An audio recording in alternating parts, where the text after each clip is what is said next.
So welcome to the theoretical aspect. I'm going to solve question 1 and 2. So, but you will need just one tomorrow. So between the two, you can choose which one is easier for you to go with. So let's go straight to question 1. Question 1A. Let's go to question 1A. It's a given that the income of Mr. Shaba increases from 2,000 naira to 5,000 naira as a result of the new minimum wage implementation, and its demand for milk also increased from 10 to 20 tins. So as money increases, your demand also increases for milk, also increases due to increase in salary. So they are now asking now, according to question 1, to calculate the coefficient of its income elasticity of demand.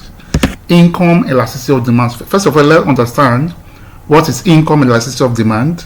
Is the percentage change in quantity demanded over percentage change in income. So let's get the percentage change in quantity demanded and percentage change in income. Remember, the demand change increases from 10 to 20.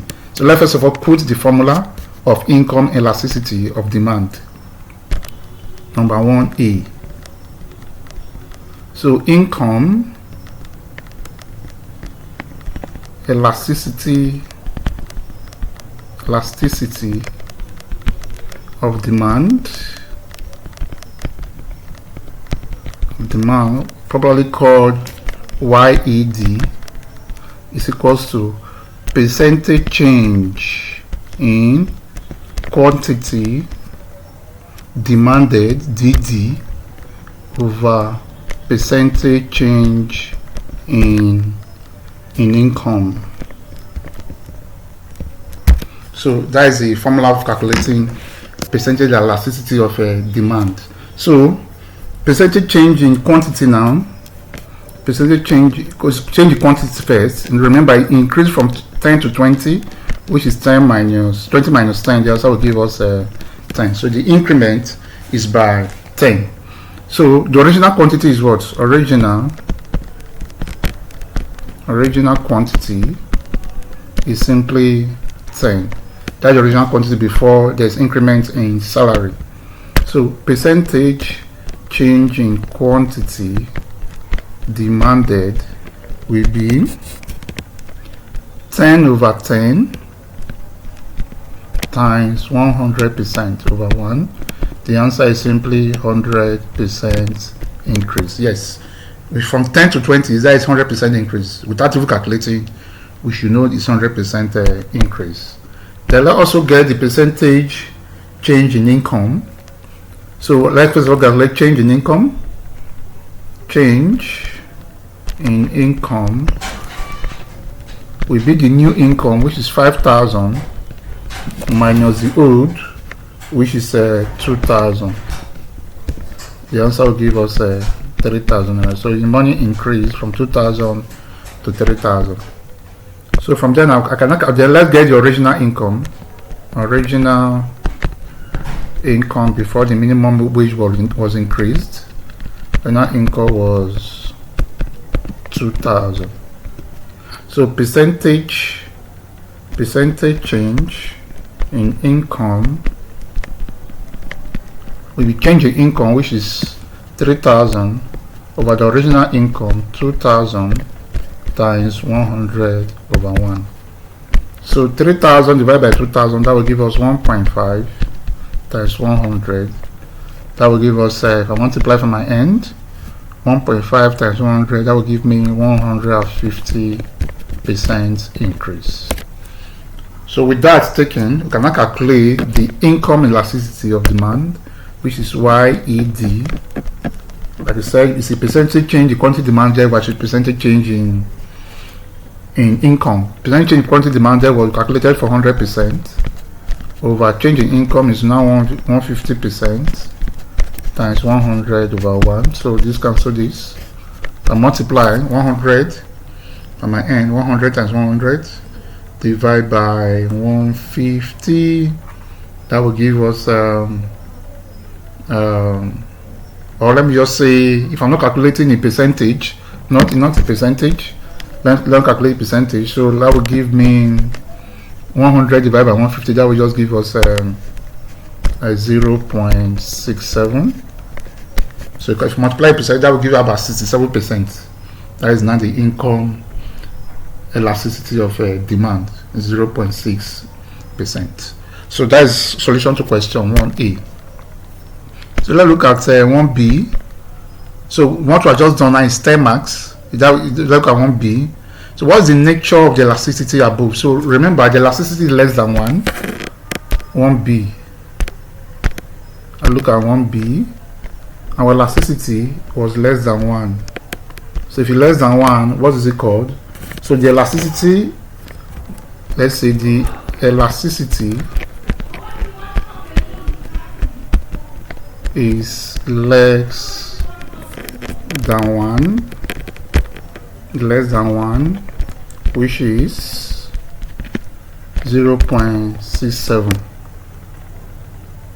So that means the elasticity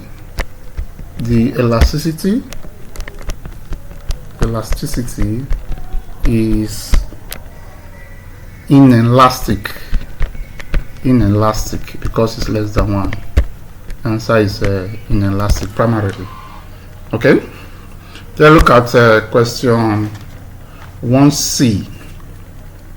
It says what kind of good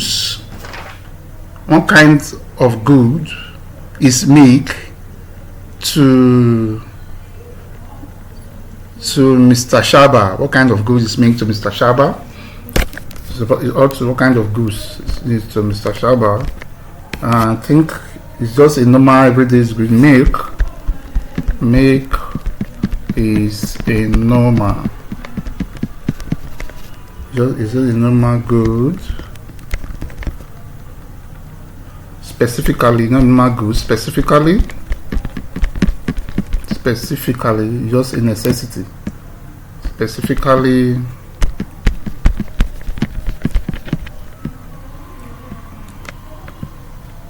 a necessity. Basically a necessity. So it's not too serious about it. Then question 1D. It says mention 3 determinants of elasticity of supply. What determines supply? 1D. So one of the factors is time period. So it will require some little bit of explanation. Time period. So how does time period affect? So the supply is more elastic. Supply is more elastic in the long run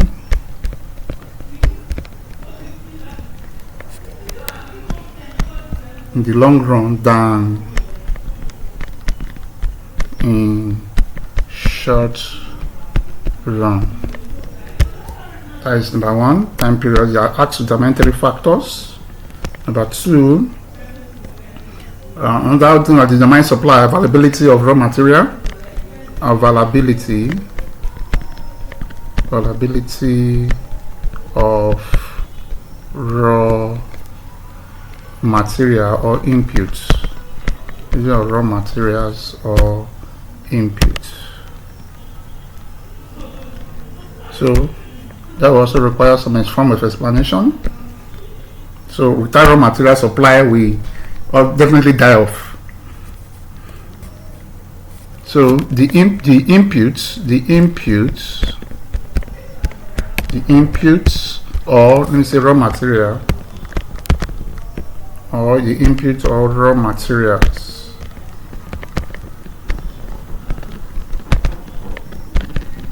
Raw materials are easily available.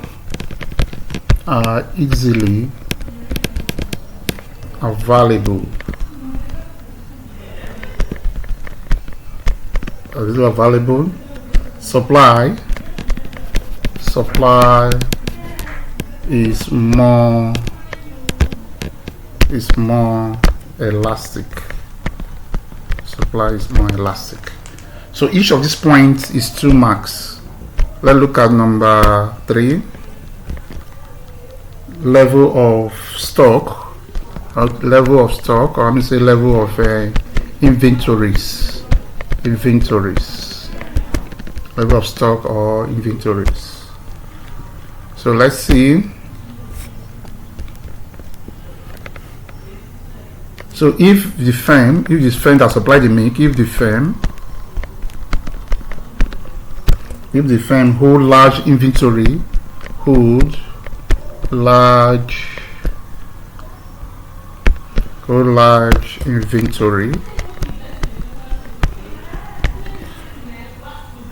it can respond more quickly to price changes. It can respond more quickly to price changes. Come on, making supply more elastic, making supply more elastic. So these are the solution to question 1. Solution to question 1. So take your time to go through it and then make sure you calculate correctly tomorrow. So let's go to question 2. Question 2. Yes.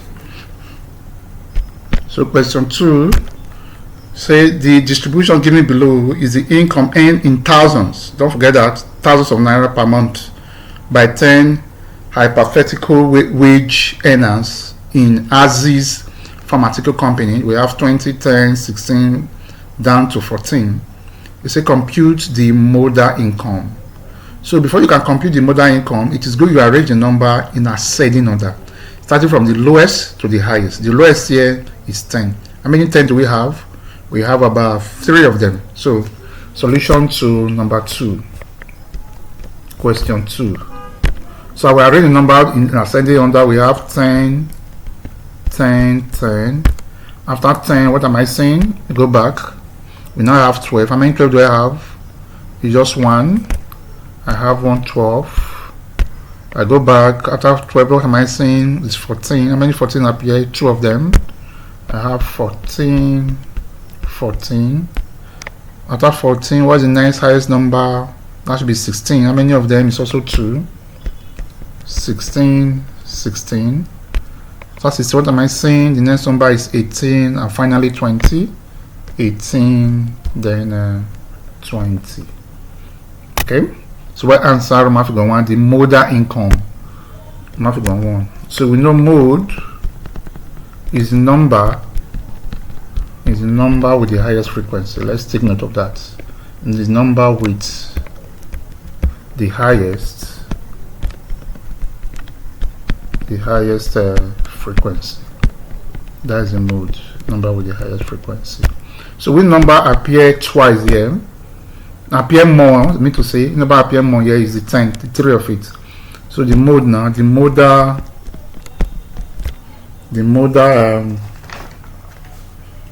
income. Let me see. The modal income, yes, the modal income is not 10,000. Cannot just write 10 because it says in thousand. Modal income is now 10,000. That is Roman figure 1. Then let's go to Roman figure 2. Say find the median income. The median, Roman figure 2. The median. Don't understand what the median means. The median is the middle term. The middle term of a set of data. Middle term of a set of data. So the data, we will not let us forget it. We have 10, 10, 10. We have 12, Then we have 14, 14. Then we have 16, 16, 18, and 20. So at the middle term, to my left, I have 1, 2, 3, 1, 2, 3, 4, 1, 2, 3, 4. So these two will represent. So we don't have any single number as the middle term. So we have two numbers here. If I take any single number, the right hand side will be 4, the left hand side will be 5. If I take from the left hand side, the left hand side will be 5, right hand side will be 4. For that reason, I'm taking the two number. So I will say the median income. The median income will simply be 14 plus 14 divided by 2. So what is that giving us? That is 28 over 2. That will give us 14,000. This is not the median income. Let's go to Roman figure 3. Calculate the mean income. So for the mean, this is how we go about it. Because the mean will aid us to calculate the standard deviation. Without the mean, there's no standard deviation. For that reason, I'll calculate the 2 and 3 and 4 together. So for that reason, I'll calculate 3 and 4 together. The Roman figure 3. So I can calculate the 3 separately, then the 4 separately. If you want to garnish your work, here is X, which is the scores on the income, then what is FX. The first number is 10 and it appears 3 times. Second number is 12, it appears 1. Then we have 14, it appears twice. 16 appears twice. 18 appears once.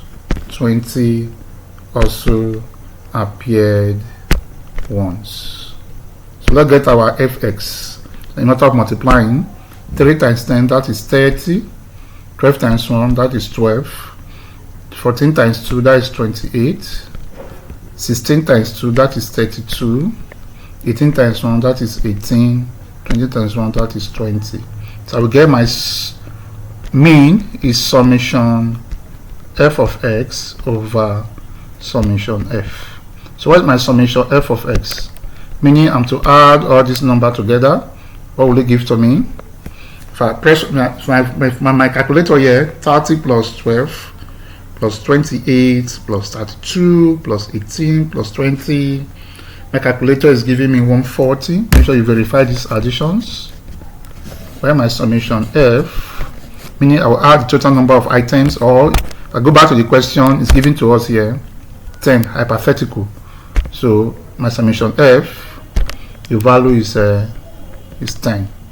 So my mean now, median score now, is now 140 divided by 10. That we're having 14. So the mean income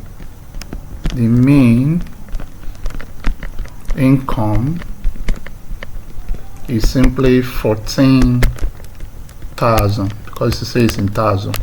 14,000. Then I've gotten the mean as 49. Now we have to go 4. So just calculate the standard deviation. So I will remove figure 4. I will have my x, then my f. I will now have x minus x bar.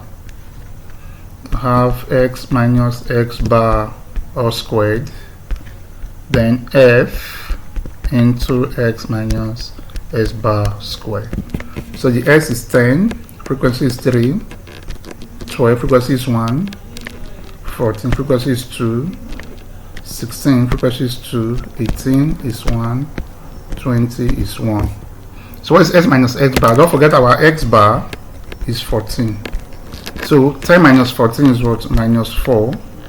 12 minus 14 minus 2. 14 minus 14 is 0. 16 minus 14 is 2. 18 minus 14 is 4. 20 minus 14 is 6. I will square each of them. If you want to square, make sure you put it in brackets. Don't just press minus 4 square. It's going to give you negative 16, but if you put it in the brackets, it's going to give you the positive number. So I'm have positive 16, positive 4. Here is 0, 4, 16, and here is 36. Then we have f into s minus s bar, meaning 3 multiplied by 16. That will give me 48. 1 multiplied by 4 is 4. 2 multiplied by 0 is 0. 2 multiplied by 4 is 8. 1 multiplied 16 is 16. 1 multiplied 36 is 36. So I'll let add all the numbers. I will have summation f into x minus x bar or square. What am I having? Calculator, I'm going to have, starting from the bottom, 36 plus 16 plus 8 plus 4 plus 48. That will give me 112. That will give me 112. Summation f remain as 10.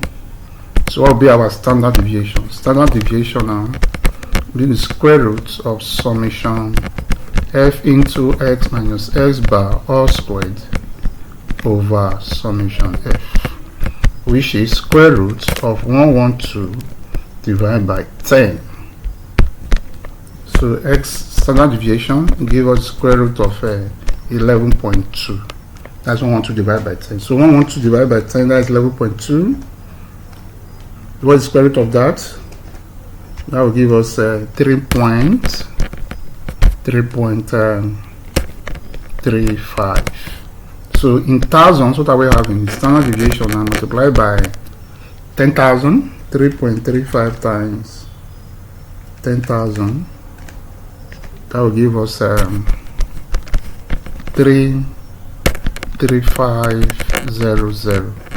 This is now our standard deviation. So if I not so like I said, you can verify these numbers yourself. You can verify them yourself to be sure you're on track. Okay, that is if I'm tens of thousands. Let me go back to the question. You see, in thousands. Okay, so it must be 1,000, not